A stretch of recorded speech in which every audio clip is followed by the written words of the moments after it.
할렐루야. 우리 자분들에게 이렇게 한번 인사해 보겠습니다. 장로님, 집사님, 권사님은 믿음의 사람이십니다. 이렇게 한번 축복하면서 우리 선포해 보겠습니다. 그렇습니다. 여러분은 믿음의 사람입니다.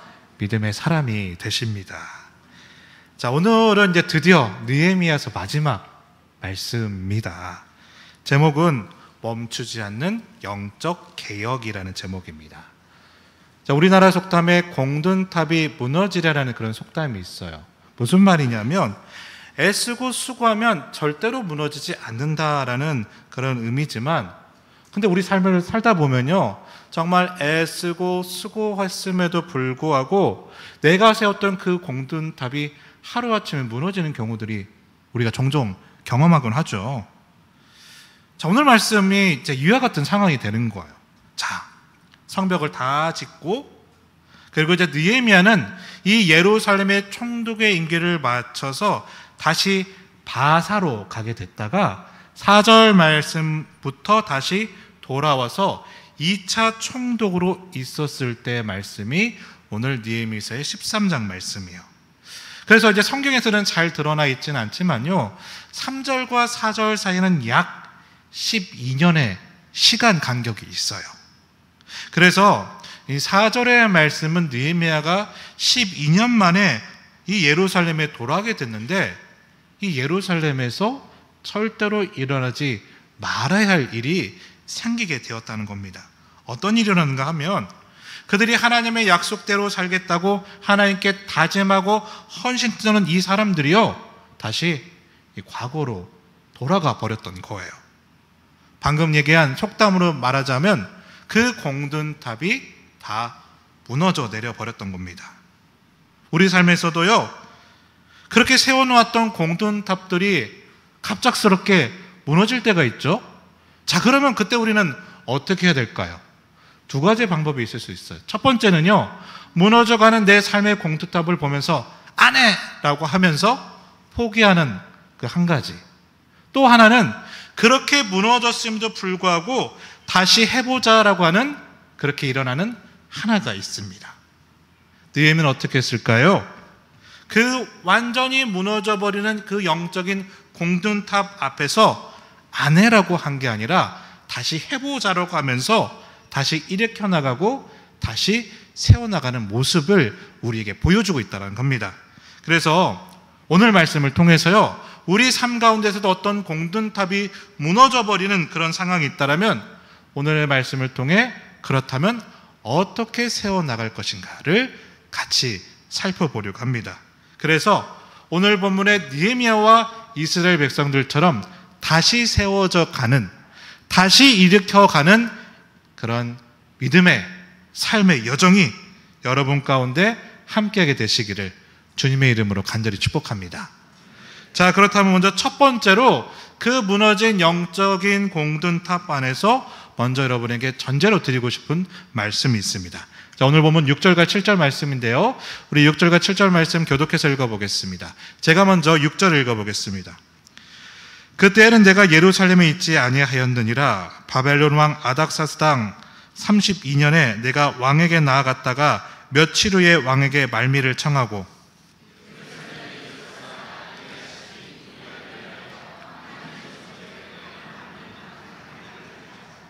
자, 느헤미야가 12년 만에 돌아왔는데, 자, 우리가 계속 살펴봤잖아요. 그렇게 애쓰고 수고하여 겨우겨우 세워놓았던 성벽뿐만 아니라 영적인 부흥만저도 완전히 무너져 내렸다는 거예요. 12년 만에 와보니까. 자, 그러면 그 모습을 12년 만에 바라보았던 느헤미야의 마음은 어땠을까요? 아마 허탈하고 허무하기도 했을 것 같고요, 한편으로는 어떻게 이럴 수 있어? 라고 하면서 분노하며 화를 낼 수도 있었을 겁니다. 자, 그런데 오늘 본문에서 느헤미야는 화를 내고 분노하며 포기하는 것이 아니라 어떻게 했다라고요? 다시 그들과 함께 일어나고자 했고 다시 세워나가자는 모습을 보이고 있다는 겁니다. 왜일까? 이게 중요해요. 왜 그럴까요? 이 세상의 모든 공든탑들은요, 다 무너질 수 있기 때문입니다. 창세 이래로 우리 인류가 세워놨던 모든 공동탑들은요, 다 이미 무너짐을 경험했다는 겁니다. 그런데 그렇게 영적인 공동탑이 무너졌다고 해서 다시 시작되는 건 아니더라고요. 무슨 말이냐? 그 영적인 공동탑이 무너지면 그 무너진 탑이 거기 터가 되고, 또 무너지면 또 터가 되어서요, 그럼 어떻게 됩니까? 자꾸 포기하지 않고 탑을 세워나가다 보면 우리의 터가 어떻게 됩니까? 점점 더 높아져서 그 무너진 공동탑들이 나를 더 높이 쌓아 올리는 주축이 되다라는 겁니다. 예를 들면 이런 거죠. 자, 끊임없이 사단이 우리를 공격합니다. 끊임없이 어둠이 우리를 공격하죠. 그럼 어떻게 됩니까? 막아야 되고 세워야 되겠죠. 그러면 이렇게 되는 거죠. 세우고 막다 하다 보면 어떤 일이 생길까요?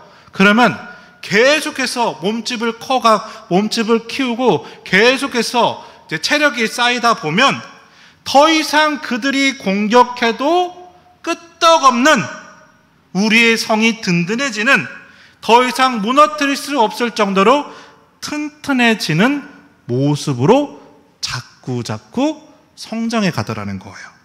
그러니까 우리의 삶에 무너진 그 공동탑이 쓸모없는 게 아니더라는 거였죠. 그건 다시 우리의 터가 되고 우리의 프레임이 되어서 거기에서 더 튼튼하고 더 높은 영적인 공동탑을 쌓도록 하는 영적인 은혜의 바탕이 되더라는 겁니다. 여러분, 그 은혜가 저를 비롯하여 여러분에게 모두 있게 되시길 바랍니다. 그러기에 내가 세운 공동탑이 무너졌다고 해서 절대로 포기해서는 된다, 안 된다? 안 된다. 이게 나를 더 높이 쌓으려는 기초가 되기 때문이라는 거예요. 자, 그런데 이런 말씀의 사건이 디모데에게도 있었어요. 자, 우리가 이제 디모데 전서 후서를 살펴보지만, 자, 디모데와 바울이 함께 어느 교회를 개척을 합니까? 에베소 교회를 개척을 해요. 근데 나중에 바울이 떨어져 나가죠. 감옥에 갇히게 되니까 이제는 이 에베소 교회를 누가 혼자 개척을 해야 되는 거예요? 디모데가 혼자 개척을 해야 되는 거예요. 그런데 하필 그때 거짓 교사들과 배교한 성도들과 배신한 성도들로 인해서 이 에베소 교회가 무너지기 시작한 거예요. 그렇게 교회가 무너지게 되니까 혼자 개척하며 세워나가겠던, 그리고 아직 나이가 어렸던 디모데도 동일하게 무너져 내리기 시작을 한 거예요. 자, 이 모습을 누가 한 거예요? 바울이. 그렇게 무너지고 있다는 소식을 감옥 속에 있었던, 이제 생명이 얼마 남지 않았던 바울이 이걸 듣게 되어서 어떻게 하느냐? 이 바울이 불이 나게 편지를 쓰기 시작하는데 그 편지가 바로 디모데 후서예요.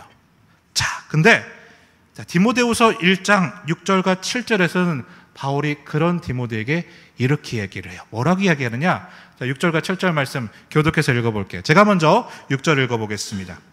그러므로 내가 나의 안수함으로 내 속에 있는 하나님의 은사를 다시 부릴 듯 하게 하기 위하여 너로 생각하게 하노니,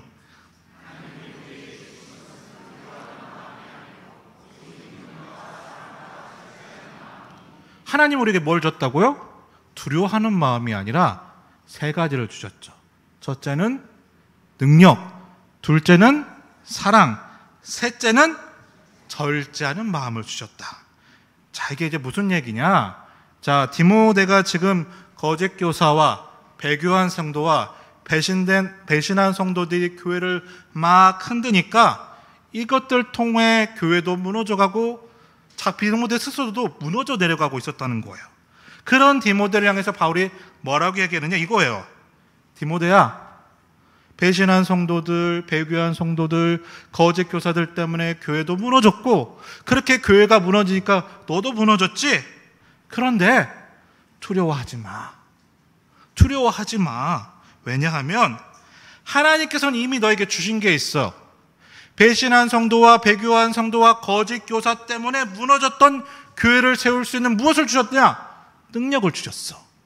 뿐만 아니야, 그렇게 무너져서 아무것도 못하고 있는 그 성도들을 다시 품어내고 사랑할 수 있는 마음도 이미 너에게 주셨어.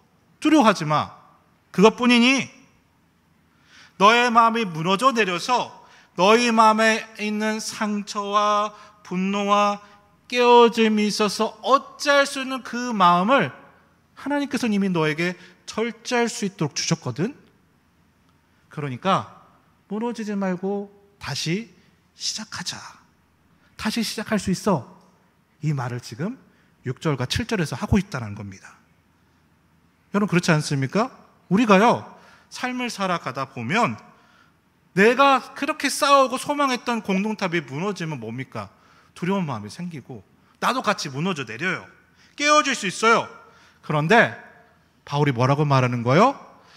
무너졌지만 우리에게 이미 다시 세울 수 있는 능력도 주셨고, 깨어진 마음을 사랑으로 품어낼 수 있는 그 사랑하는 마음도 주실 뿐만 아니라, 그렇게 깨어졌기 때문에 내 마음도 무너져 내리죠. 그러나 그 마음대로 휩쓸려 가지 않고, 그 감정대로 무너지지 않고, 그 마음 가운데서 절제할 수 있는 그 힘을 하나님께서 이미 주셨다라는 거예요. 그래서 우리는 포기해서는 안 된다. 디모데, 너도 포기해서는 안 된다. 무너졌지만 다시 그 위에 더 높게, 더 튼튼하게 세워갈 거야. 그 얘기를 지금 바울이 디모데에게 하고 있는 거고, 그 얘기는요, 우리에게도 해당되는 얘기가 아니겠습니까? 그렇죠? 그러게요. 여러분, 다시 세워나가시길 바랍니다. 무너졌어도, 실패했어도, 포기하는 상황이 왔어도, 불가항력적인 상황이 왔어도 우리에게는 힘과 사랑과 절제하는 그 능력을 주셨기 때문에 포기하지 마시고 다시 세워져 가자는 거예요. 더 높이, 더 튼튼하게, 더 견고하게 세워나가야 됩니다. 이게 오늘 우리가 가져야 될 첫 번째 전제입니다. 그 마음이, 그 능력과 그 힘이 우리 모두에게 있게 되시기를 주님의 이름으로 간절히 축복합니다. 자, 그러면 두 번째로 살펴볼 것은 뭐냐? 자, 그렇다면 그 공동탑이 왜 무너졌을까? 자, 그 원인에 대해서 우리가 한번 살펴보길 원하는데요. 자, 4절과 5절 말씀입니다. 우리 교독해서 읽어보겠습니다. 제가 먼저 4절 말씀 읽어보겠습니다. 이전에 우리 하나님의 전에 방을 맡은 제사장 엘리야십이 도비야와 연락이 있었으므로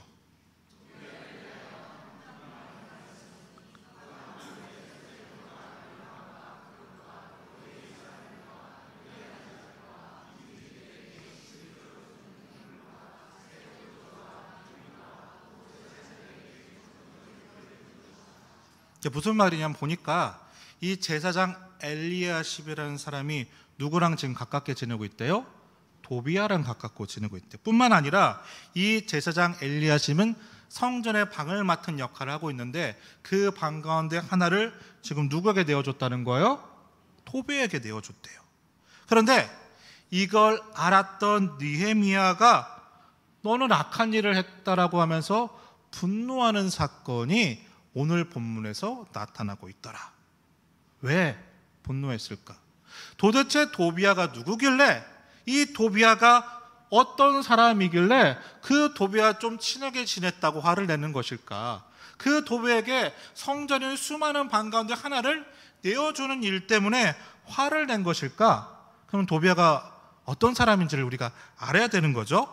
자, 이 도비야에 대한 첫 설명은 우리가 이미 알고 있어요. 느헤미야서 2장 10절을 보면 이렇게 고백해요. 제가 한번 읽어볼게요. 한번 띄워주세요. 느헤미야서 2장 10절.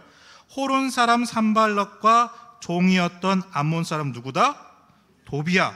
그러니까 이 도비야는 어느 나라 사람이래요? 암몬 사람이래요.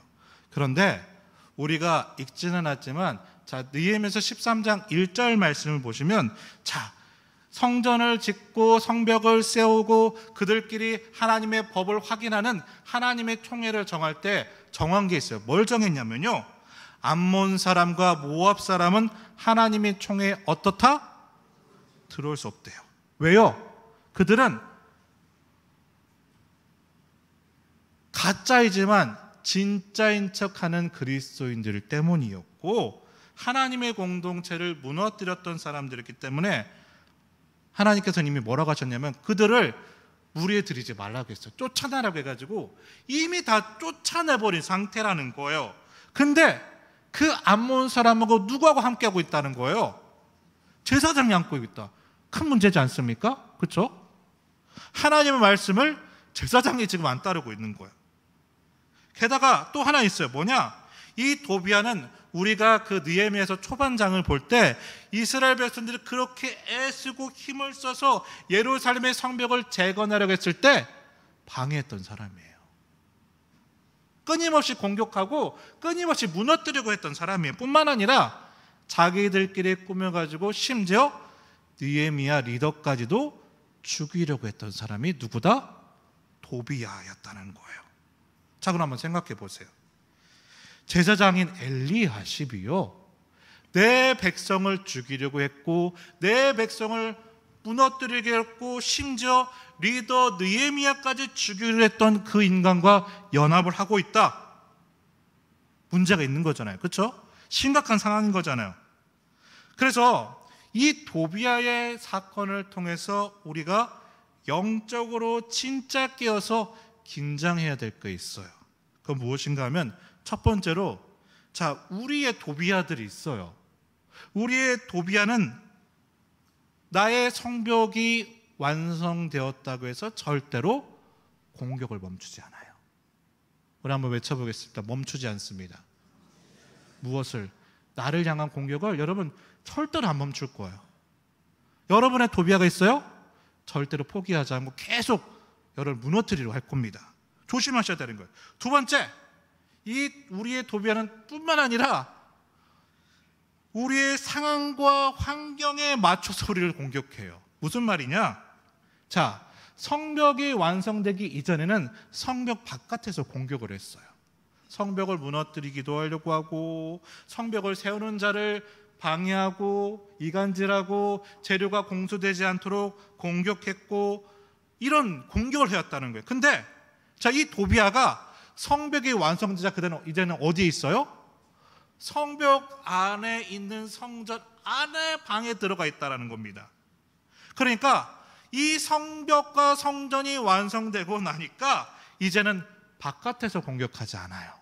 이제는 가장 깊숙한 성전 안쪽까지 들어와서 똑같은 방법으로 바깥에서 공격하는 게 아니라 지금의 상황과 환경에 맞추어서 우리의 연약함과 부족함을 집중적으로 공략해서 그 자리와 그 순간을 공격해 나가다라는 겁니다. 그렇기 때문에 우리에게 필요한 건 뭐예요? 깨어 있어야 되는 거예요. 그러니까 절대로 나를 향한 공격을 멈추지 않으니까 나는 계속 손을 놓아서는 안 된다는 겁니다. 또 하나, 그런 계속적인 사단의 공격이 있기 때문에 우리는 어떤 믿음이 필요하냐? 세움의 믿음이 필요한 게 아니라 세워가는 믿음이 필요해요. 다시 말해서 완성된 믿음으로 사는 것이 아니라 완성되어가는 믿음으로 살아가는 거예요. 무슨 얘기냐? 쉽게 풀어보면, 자, 우리가 온전한 믿음으로 그런 끊임없는 공격 가운데 살아나기 위해서는 이런 자세가 필요해요. 예를 들면 장로가 되고 권사가 되고 목사가 됐다고 해서 이 정도면 됐어라고 멈추면 안 됩니다. 계속해서 우리는 새신자 마인드로 살아가야 돼요. 새신자 교육도 해마다 받고 성경 공부도 멈춰서는 안 되고, 예를 들어 자, 우리 찬양대 찬양팀이 그 찬양의 은혜를 계속 누리려면 뭐가 필요할까요? 처음 찬양했던 그 마음, 처음 찬양을 시작했던 그 마음으로 끊임없이 해야 되고, 예를 들어 저도 설교를 준비하면서 뭐 이 정도면 됐지 이러면 안 되는 거죠. 계속해서 처음 설교했던 그 마음을 가지고 하나님께서 주신 은혜를 사모하면서 나아가야 되다는 거예요. 자, 이게 뭐냐? 완성된 믿음으로 나아가는 것이 아니라 완성되어져 가는 믿음으로 살아가야 돼요. 그럴 때 우리의 영적인 공동탑은 무너지지 않고 깨어지지 않게 되는 거예요. 도전합니다. 사랑하는 믿음의 동역자 여러분, 우리의 믿음이 그 믿음 되어 가시기를 주님의 이름으로 간절히 축복합니다. 그래서 요한계시록에서 요한은 첫사랑을 회복하라라고 했던 것이고요. 그래서 바울은 감옥에서 이렇게 고백했어요. 자, 빌립보서 3장 12절부터 14절 말씀 우리 교독해서 읽어볼 텐데 14절 합독해 보겠습니다. 제가 먼저 12절 읽어볼게요. 이미 얻었다 함도 아니요 온전히 이루었다 함도 아니라 오직 내가 그리스도 예수께 잡힌 바 된 그것을 잡으려고 달려가노라.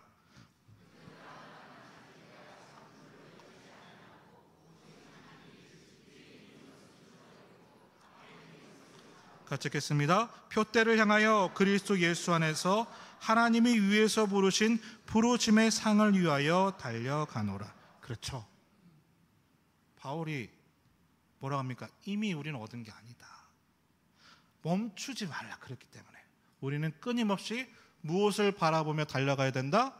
하나님께서 나에게 허락하신 그 표대를 향해서 달려가야 돼요.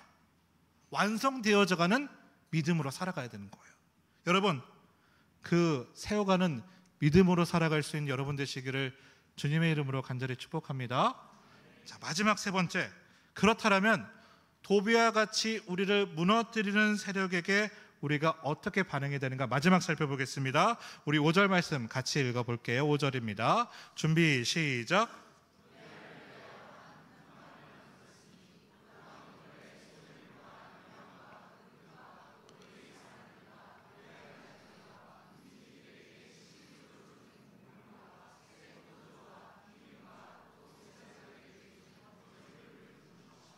좀 길죠? 자, 무슨 얘기냐?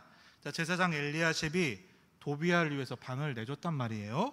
근데 그 방은 원래 어떤 방이냐? 간단하게 정리해 보면 이 방은 하나님과 예배를 위한 방이었어요. 그런데 하나님과 예배를 위한 방을 누구에게 내준 거야? 도비아에게 내준 거예요. 그러면 그 방 안에 있었던 하나님과 예배를 위해서 있던 모든 것들은 어떻게 돼요? 도비아가 들어가려면 이사해 보셨잖아요. 다 치워내야 돼요. 꺼내야 돼요. 그리고 거기 안에는 도비아가 살아야 되니까 도비아 것들을 채워넣어야 된다는 거예요. 여러분, 믿음이 뭡니까? 믿음이라는 것은요, 나의 것을 덜어내고 하나님의 것을 채워넣는 거죠. 그래서 믿음은요, 공간이 중요한 게 아니에요. 그 공간 안에 누가 있느냐, 무엇이 있느냐가 더 중요하거든요. 그런데 이 하나님과 예배를 위해서 필요한 공간인 이 공간에 도비아가 들어가게 됐을 때 어떤 일이 벌어지겠습니까? 하나님의 것들이 떨어져 나가는 거죠. 물론 수많은 방들이 있어요. 그 방 가운데 하나님이 뭐가 내수냐라고 하겠지만, 자, 이걸 좀 생각해 보시길 바래요. 제가 말씀을 이제 준비하다 재밌는 아티클을 하나 이제 발견했거든요. 자, 어떤 아티클이냐? 느헤미야가 지었던 이 성벽과 중국의 만리장성을 비교해서 이렇게 써놓은 아티클을 발견했어요. 2009년도, 좀 오래됐죠? 2009년도에 카톨릭 신문에 우광호 씨라는 분이 쓴 건데, 신부님 것 같아요. 자, 근데 인용을 좀 해볼게요. 어떤 내용이냐? 자, 2006년도에 이제 중국 당국에서 만리장성을 유네스코 문화유산으로 등록하려고 중국에 이제 장성협회가 있나 봐요. 수많은 장성들이 있으니까. 장성협회에서 유네스코로 등록할 수 있기에는 무엇이 필요한지를 이제 만리장성에 조사를 하기 시작한 거예요. 근데 결과가 너무너무 충격적이었대요. 어떤 충격적인 내용이냐? 이제 만리장성이 얼마나 깁니까? 그 엄청난 큰 성 가운데 온전한 지역은 오로지 20%밖에 없었대요. 30%는 뭐가 유실이 됐고 50%는 흔적도 없이 다 사라져 버렸다는 거예요. 이유가 뭘까? 물론 시간이 오래됐으니까 비나 바람이나 폭풍우나 시간이라는 것이 없어지게 할 수도 있겠지만 그게 아니었다는 겁니다. 뭐냐? 실질적인 진짜로 없어졌던 이유는 뭐냐면 그 만리장성 주변에서 살았던 사람들 때문이래요. 왜냐? 그 주변의 사람들이 만리장성 벽돌 하나하나를 빼서 기념품으로 팔았대요. 하나에 5불, 2개에 10불 뿐만 아니라 내가 집을 지으려고 하는데, 내가 벽을 쌓으려고 하는데 한두 개면 괜찮겠지, 몇 개면 괜찮겠지 해서 이거를 하나 둘 빼다 보니까 몇 퍼센트만 남았다? 20%만 남았대요. 80%가 사라진 겁니다. 어떤 마음이었을까 그들이? 아니, 수천억 개의 벽돌 가운데 내가 한두 개 가져갔다 해서 뭐가 달라지겠어. 근데 그게 뭐였더니 80%였다는 거예요. 자, 이걸 오늘의 말씀으로 우리가 가져와 보면, 자, 토비야 그놈 한 놈 방 하나 줬다고 뭐가 달라지겠어? 만리장성으로 얘기해 보면, 그럼 벽돌 한두 개 빼겠다고 해서 뭐가 달라지겠어? 그러나 그 생각의 결과는 뭐냐? 그들이 다시 원점으로 돌아갔다는 거예요. 왜요? 그 작은 방 하나를 도비아에게 내어줬기 때문에 만리장성으로 얘기하면 기도의 벽돌, 말씀의 벽돌, 하나님의 벽돌, 예배를 위한 벽돌을 그 몇 개를 빼냈을 뿐인데, 그게 우리의 공동탑을 와르르 무너지게 하는 출발점이 되었다는 겁니다. 사랑하는 믿음의 동역자 여러분, 그래서요, 우리의 믿음이라는 우리의 삶의 방 안에서요, 절대로 그 어떤 도비아도 들어오지 않도록 여러분 지켜내셔야 됩니다. 우리 삶 가운데 그 어떤 기도의 벽돌 포기하지 마세요. 유실하지 마세요. 어떤 그 말씀의 벽돌도 빼가지 못하도록 하십시오. 왜냐? 그 하나가 나의 영적인 공동탑을 다 무너뜨리게 하기 때문이에요. 자, 그러면 이 예루살렘에 도비아라는 한 놈이 들어왔는데, 그는 그 놈은 어떻게 될까? 자, 8절과 9절 말씀 읽어볼게요. 교독해서 읽어보겠습니다. 제가 먼저 8절 읽어보겠습니다. 내가 심히 근심하여 도비아의 세간을 그 방 밖으로 다 내어 던지고,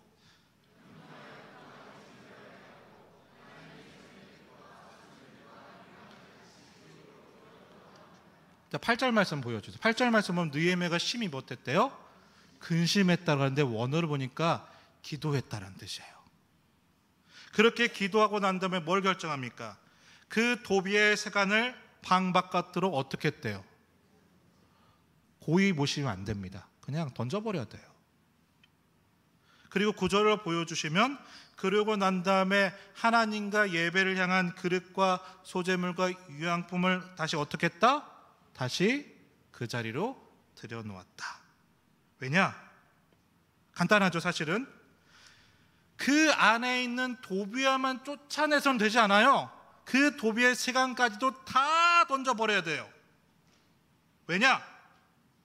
그래야 하나님과 예배를 위해서 필요했던 그것들이 다시 그 안에 들어올 수 있기 때문이에요. 다시 말해, 쫓아내는 것으로 그치는 것이 아니라 또 뭐가 필요하다? 내가 밖으로 내어 던져버렸던 하나님과 예배를 향한, 나의 향한, 미래를 향한 하나님의 소망과 비전을 다시 내 안으로 끌어당겨야 되죠.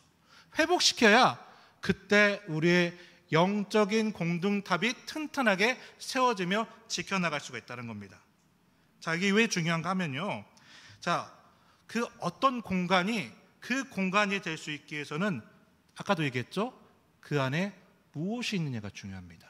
자, 오늘 우리가 예배 드린 이 공간을 예배당이라고, 성전이라고 해요. 이유가 뭡니까? 여기에는 하나님을 믿음으로 고백하는 성도들이 있기 때문이에요. 근데 만약에 이 공간에 죄수들이 가득 차 있어요. 그러면 여기는 명칭이 바뀌는 거예요. 뭘로 바뀌는 거예요? 교도소로 바뀌는 거죠. 구치소가 되는 거예요. 똑같은 장소이지만 그 안에 누가 있었느냐, 무엇이 있었느냐에 따라서 얘기는 완전히 달라지는 거예요. 여러분의 가정도 마찬가지예요. 내가 부모로서, 자녀로서, 성도로서 어떻게 있느냐에 따라서 여러분의 가정이 달라지는 거예요. 여러분의 일터와 여러분 부대에서 내가 어떤 모습으로 있느냐에 따라서 사람들이 여러분을 보는 그 공동체와 일터와 부대를 보는 정의가 달라지는 겁니다. 그래서 느헤미야는요, 도비아만 쫓아낸 게 아니라 도비아 물건까지 다 떼어 던져버렸던 거예요. 단칼에 잘라낼 수 있는 영적인 결단이 우리 안에 있어야 그 영적인 우리의 공동탑이 무너지지 않게 된다는 거예요. 왜냐? 그래야 하나님의 것을 모실 수 있기 때문에. 그래서 느헤미야서 13장 31절 마지막 절에서는 느헤미야가 누구를 부르고 있느냐? 자, 말씀 보세요. 누구를 부르고 있어요? 하나님을 부르는 걸로 끝이 나고 있습니다. 왜냐? 진짜 우리가 세워야 되는 영적인 공든탑은 눈에 보이는 탑뿐만 아니라 바로 하나님을 회복하시는 것이기 때문입니다. 자, 말씀을 맺겠습니다. 마무리가 조금 길었습니다. 자, 느헤미야가 예루살렘에 온 이유는 제가 전에도 설명해 드렸죠. 단순히 성벽을 건축하러 온 것만은 아니었습니다. 진짜 목적은요, 하나님께 나아가는 것이고 하나님께 돌이키고자 하는 것이 진짜 목적이었습니다. 우리도 진짜 세워야 되는 그 공든탑이 있어요. 그거는 눈에 보이는 탑만이 아니라 무엇을 회복해야 된다? 하나님을 회복해야 돼요. 그럼 내 안에 누구를 모셔야 된다? 하나님을 모셔야 됩니다. 그러기 위해서 무엇을 쫓아내야 된다? 내 안에 있는 도비아와 그 도비의 세간을 당장 쫓아내버려야 됩니다. 집어 던져버려야 된다는 거예요. 사랑하는 믿음의 동역자 여러분, 내 삶의 그 어떤 공동탑이 어떤 연인이든 간에 무너졌다 할지라도 여러분 꼭 기억하세요. 바울이 고백했던 것처럼 힘과 까먹었네요. 힘과 또 뭐였죠? 그렇죠. 사랑과 그 다음에 절제하는 마음을 주셨기 때문에 우리는 다시 세워나갈 수 있습니다. 두려워하지 말라고 했습니다. 여러분, 그 무너졌던 가운데서 끊임없이 세워나가시길 바라요. 그리고 무너지지 않도록 구할 수 있는, 하나님을 구할 수 있는 영적인 은혜가 우리 가운데 있게 되시기를 주님의 이름으로 간절히 축복합니다.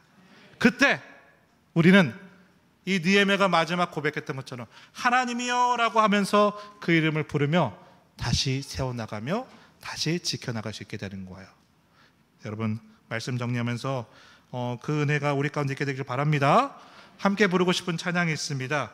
우리 가사 기억하면서 함께 기도하고 예배 정리하도록 하겠습니다. 우리 같이 일어나셔서 주 나의 모습 보내 함께 찬양하겠습니다.